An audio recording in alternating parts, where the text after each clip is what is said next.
सनातन धर्म हमारा धर्म, जो हमेशा से था, हमेशा से है और हमेशा रहेगा। हिंदू धर्म के सभी वेदों और ग्रंथों का संग्रह है। सब्सक्राइब करें सनातन धर्म यूट्यूब चैनल। दोस्तों नमस्कार, आज हम इस वीडियो में कलयुग के बारे में बात करने वाले हैं।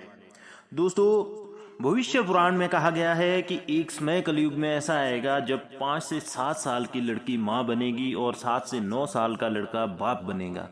12 साल में उनके बाल सफेद होने लगेंगे और 15 साल में बूढ़े होके 20 साल में मर जाएंगे। तो दोस्तों, जानते हैं आज कलयुग के बारे में इस वीडियो में, और भी क्या क्या पुराणों में कहा गया है। इस वीडियो में डिटेल में हम इसके बारे में बात करेंगे। सतयुग, त्रेता, द्वापर और कलयुग, ये 4 युग हैं। इन सब का काल मिलाकर 12,000 दिव्य वर्ष कहा जाता है। जिस तरह प्रथम सतयुग में ब्रह्मा जी जगत की रचना करते हैं, उसी तरह अंतिम कलयुग में वे उसका उपसंहार करते हैं। मैत्रेय जी पराशर जी से बोलते हैं, हे भगवान, कलयुग के स्वरूप का विस्तार से वर्णन कीजिए, जिसमें 4 चरणों वाले भगवान धर्म का प्राय लोप हो जाता है। श्री पराशर जी बोलते हैं, हे मैत्रेय, आप जो कलयुग का स्वरूप सुनना चाहते हैं वो सुनिए। कलयुग में मनुष्यों की प्रवृत्ति धर्म के अनुकूल नहीं रहती। कलयुग में मनुष्य वर्णाश्रम के अनुसार भी धर्म का आचरण नहीं करते। उसमें धर्म, विवाह, गुरु शिष्य संबंध की स्थिति, दाम्पत्य क्रम, अग्नि में देव यज्ञ और क्रिया का अनुष्ठान इत्यादि भी नहीं रहता। कलयुग में जो बलवान होगा वही सबका स्वामी होगा, चाहे किसी भी कुल में क्यों ना उत्पन्न हुआ हो। वो सभी वर्गों से कन्या ग्रहण करने में समर्थ होगा। उसमें द्विजाति गण जिस किसी उपाय से अर्थात निषिद्ध द्रव्य आदि से भी दीक्षित हो जाएंगे और जैसी तैसी क्रियाएं ही प्रायश्चित मान ली जाएगी। हे द्विज, कलयुग में जिसके मुख से जो कुछ निकल जाएगा वही शास्त्र समझा जाएगा।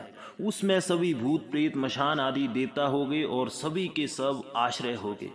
उपवास, तीर्थाटन, कायक्लेश, धन दान आदि ही कलयुग में धर्म समझे जाएंगे। कलयुग में अल्प धन से ही लोगों को धनाढ़ता का गर्व हो जाएगा और केश से ही स्त्रियों को सुंदरता का अभिमान होगा। उसमें स्वर्ण, मणि, रतन और वस्त्रों के क्षीण हो जाने से स्त्रियां केश कलापों से ही अपने को विभूषित करेगी। जो पति धनहीन होगा उसे स्त्रियां छोड़ देगी। कलयुग में धनवान पुरुष ही स्त्रियों का पति होगा। जो मनुष्य अधिक धन देगा वही लोगों का स्वामी होगा, फिर वो चाहे कितना ही निंदे क्यों ना हो। ये धन दान का संबंध ही स्वामित्व का कारण होगा, कुलीनता नहीं। कली में सारा द्रव्य संग्रह घर बनाने में ही समाप्त हो जाएगा, दान पुण्य आदि में नहीं। बुद्धि धन संचय में ही लगी रहेगी, आत्मज्ञान में नहीं। सारी संपत्ति अपने उपभोग में ही नष्ट हो जाएगी, उससे अतिथि सत्कार आदि ना होगा। कलिकाल में स्त्रियां सुंदर पुरुष की कामना के स्वेच्छाचारणी होगी तथा पुरुष अन्यायोपार्जित धन के इच्छुक होगे। हे द्विज, कलयुग में अपने सुहृदों के प्रार्थना करने पर भी लोग एक एक दमड़ी के लिए भी स्वार्थ हानि नहीं करेंगे। कली में ब्राह्मणों के साथ शूद्र आदि समानता का दावा करेंगे और दूध देने के कारण ही गौओं का सम्मान होगा। उसमें संपूर्ण प्रजा क्षुधा की व्यथा से व्याकुल हो प्राय अनावृष्टि के भय से सदा आकाश की ओर दृष्टि लगाए रहेगी। मनुष्य अन्न का अभाव होने से तपस्वियों के समान केवल कंद, मूल और फल आदि के सहारे ही रहेंगे तथा अनावृष्टि के कारण दुखी होकर आत्मघात करेंगे। कलयुग के असमर्थ लोग सुख और आनंद के नष्ट हो जाने से प्राय हमेशा दुर्भिक्ष तथा क्लेश ही भोगेंगे। कली के आने पर लोग बिना स्नान किए ही भोजन करेंगे, अग्नि, देवता और अतिथि का पूजन ना करेंगे और ना पिंडदान क्रिया करेंगे। उसमें कि स्त्रियां मंद भाग्य होगी, वे दोनों हाथों से सिर खुजाती हुई अपने गुरुजनों और पतियों के आदेश का अनादर पूर्वक खंडन करेगी। कलयुग की स्त्रियां अपना ही पेट पालने में तत्पर, क्षुद्रचित वाली, शारीरिक शौच से हीन तथा कटु और मिथ्या भाषण करने वाली होगी। उसमें कि कुलांगनाएं लगातार दुष्चरित्र पुरुषों की इच्छा रखने वाली एवं दुराचारिणी होगी तथा पुरुषों के साथ असद व्यवहार करेगी। ब्रह्मचारी गण वैदिक व्रत आदि से हीन रहकर ही वेदाध्ययन करेंगे तथा गृहस्थ गण ना तो हवन करेंगे और ना सतपात्र को उचित दान ही देंगे। वानप्रस्थ वन के कंद मूल आदि को छोड़कर ग्राम्य भोजन को स्वीकार करेंगे और सन्यासी अपने मित्र आदि के स्नेह बंधन में ही बंधे रहेंगे। कलयुग के आने पर राजा लोग प्रजा की रक्षा नहीं करेंगे, बल्कि कर लेने के बहाने प्रजा का ही धन छीनेंगे। उसमें जिसके पास बहुत से हाथी घोड़े और रथ होंगे वो ही राजा होगा, तथा जो शक्तिहीन होगा वो ही सेवक होगा। वैश्यगण कृषि वाणिज्य आदि अपने कर्मों को छोड़कर शिल्पकारी आदि से जीवन निर्वाह करते हुए शूद्र वृत्तियों में ही लग जाएंगे।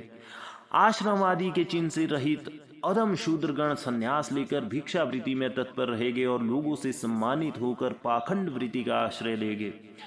प्रजानन दुर्भिक्ष और कर की पीड़ा से अत्यंत उपद्रव युक्त और दुखित होकर ऐसे देशों में चले जाएंगे जहां गेहूं और जौ की अधिकता होगी। उसमें वेद मार्ग का लोप, मनुष्यों में पाखंड और अधर्म की वृद्धि हो जाने से प्रजा की आयु कम हो जाएगी। लोगों के शास्त्रों की अवहेलना करने से तथा राजा के दोष से प्रजा की बाल्यावस्था में मृत्यु होने लगेगी। कलयुग में एक समय ऐसा भी आएगा जब 5, 6 या 7 वर्ष की स्त्री और 8, 9 या 10 वर्ष के पुरुषों की ही संतान हो जाएगी। 12 वर्ष की अवस्था में लोगों के बाल पकने लगेंगे और कोई भी व्यक्ति 20 वर्ष से अधिक जीवित नहीं रहेगा। कलयुग में लोग कम बुद्धि, व्यर्थ चिन्ह धारण करने वाले और दुष्ट हृदय वाले होंगे, इसलिए वे कम समय में ही नष्ट हो जाएंगे। हे मैत्रेय, जब जब धर्म की अधिक हानि दिखाई दे तभी बुद्धिमान मनुष्य को कलयुग की वृद्धि का अनुमान करना चाहिए। जब जब पाखंड बड़ा हुआ लगे तभी महात्माओं को कलयुग की वृद्धि समझनी चाहिए। जब जब वैदिक मार्ग का अनुसरण करने वाले सत्पुरुषों का अभाव हो तभी बुद्धिमान मनुष्य कलयुग की वृद्धि हुई जाने। हे मैत्रेय, जब धर्मात्मा पुरुषों के प्रारंभ किए हुए कार्यों में असफलता हो तब पंडित जन कलयुग की प्रधानता समझे। जब जब यज्ञों के अधीश्वर भगवान पुरुषोत्तम का लोग यज्ञों द्वारा पूजन ना करे तब कलयुग का प्रभाव ही समझना चाहिए। जब वेदवाद में प्रीति का अभाव हो और पाखंड में प्रेम हो तब बुद्धिमान प्राज्ञ पुरुष कलयुग को बड़ा हुआ जाने। हे मैत्रेय, कलयुग में लोग पाखंड के वशीभूत हो जाने से सबके रचयिता और प्रभु जगतपति भगवान विष्णु का पूजन नहीं करेंगे। उसमें लोग पाखंड के वशीभूत होकर कहेंगे, इन देव द्विज और वेद और जल से होने वाले शौचादि में क्या रखा है। हे विप्र, कली के आने पर वृष्टि अल्प जल वाली होगी, खेती थोड़ी उपज वाली होगी और फलादि अल्प सार युक्त होगे। कलयुग में प्राय सन के बने हुए सबके वस्त्र होगे, अधिकतर शमी के वृक्ष होगे और चारों वर्ण बहुधा शूद्रवत हो जाएंगे।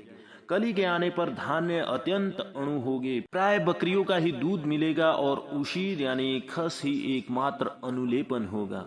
हे मुनि श्रेष्ठ, कलयुग में सास और ससुर ही लोगों के गुरुजन होगे और हृदय हारणे भार्या तथा साले ही सुहृद होगे। लोग अपने ससुर के अनुगामी होकर कहेंगे कि कौन किसका पिता है और कौन किसकी माता। सब पुरुष अपने कर्मानुसार जन्मते मरते रहते हैं। उसमें अल्प बुद्धि पुरुष बारंबार वाणी, मन और शरीर आदि के दोषों के वशीभूत होकर प्रतिदिन बार बार पाप कर्म करेंगे। शक्ति, शौच और लज्जाहीन पुरुषों के जो दुख हो सकते हैं कलयुग में वे सभी दुख स्वदा उपस्थित होंगे। उसमें संसार के स्वाध्याय और वष्टकार से हीन तथा यज्ञ और स्वाहा से वर्जित हो जाने से कहीं कहीं कुछ धर्म रहेगा, लेकिन कलयुग में मनुष्य थोड़ा सा प्रयत्न करने से ही जो अत्यंत उत्तम पुण्य राशि प्राप्त करता है वही सत्ययुग में महान तपस्या से प्राप्त किया जा सकता है। दोस्तों, आपको ये वीडियो कैसी लगी ये हमें कमेंट करके जरूर बताएं और सनातन धर्म से जुड़े विभिन्न रोचक विषयों पर वीडियो देखने के लिए जुड़े रहिए हमारे साथ, हमारे चैनल सनातन धर्म को सब्सक्राइब करके और बेल आइकन को प्रेस करके। तो मिलते हैं हमारी अगली वीडियो में, तब तक के लिए खुश रहे और स्वस्थ रहे। धन्यवाद। सब्सक्राइब करें सनातन धर्म यूट्यूब चैनल।